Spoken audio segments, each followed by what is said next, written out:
May ദിനത്തിന്റെ ഭാഗമായി പെരുമ്പാവൂർ നഗരത്തിൽ INTUC-യുടെ നേതൃത്വത്തിൽ സംഘടിപ്പിച്ച റാലിയും വിവിധ പരിപാടികളും ശ്രദ്ധേയമായി. മെയ് ദിന റാലിയിൽ നേതാക്കളും തൊഴിലാളികളും അടക്കം നൂറുകണക്കിന് ആളുകൾ പങ്കാളികളായി.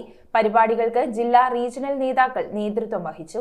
വിവിധ തൊഴിലാളി സംഘടനകളുടെ നേതൃത്വത്തിൽ പെരുമ്പാവൂരിൽ മെയ് ദിന റാലി അതിവിപുലമായി സംഘടിപ്പിച്ചു. മുൻവർഷങ്ങളെ അപേക്ഷിച്ച് അതിഗംഭീരമായ രീതിയിലായിരുന്നു മെയ് ദിന പരിപാടികൾ. കാവടികൾ, വാദ്യമേളങ്ങൾ, റോളർ സ്കേറ്റിംഗ് എന്നിവയുടെ അകമ്പടിയോടുകൂടെയാണ് INTUC പ്രവർത്തകരുടെ മെയ് ദിന റാലി നടന്നത്. Government boys higher secondary school പരിസരത്തു നിന്നും ആരംഭിച്ച റാലിയിൽ നൂറുകണക്കിന് തൊഴിലാളികൾ പങ്കാളികളായി. റാലി പിന്നീട് നഗരം ചുറ്റി സമാപിക്കുകയും ചെയ്തു. INTUC ജില്ലാ president Ibrahim Kutty, regional president VE റഹീം, MLA എൽദോസ് കുന്നപ്പള്ളി, മനോജ് മൂത്തേടൻ തുടങ്ങിയവർ മെയ് ദിന റാലിക്ക് നേതൃത്വം നൽകി. News bureau, Perumbavoor. അതെ, ആവശ്യത്തിന് എടുത്താൽ മതി. ബഡ്ജറ്റ് കുറവാണ്. അതിനിപ്പോ എന്താ, ഷോർട്ടിൽ എപ്പോഴും ഓഫർ അല്ലേ? 3 ജീൻസിന് വെറും 999 രൂപ മാത്രമാണ്. 199 പ്രൈസ് റേഞ്ചിൽ ഒരു അടിപൊളി കുർത്തിയുടെ കളക്ഷനും വലിയ വിലക്കുറവിൽ നമ്മുടെ സോൾട്ട് ഫാഷൻ സ്റ്റോറിലുള്ളത്. The Salt Fashion near Srinarayana Hall, Chullikal, Kochi.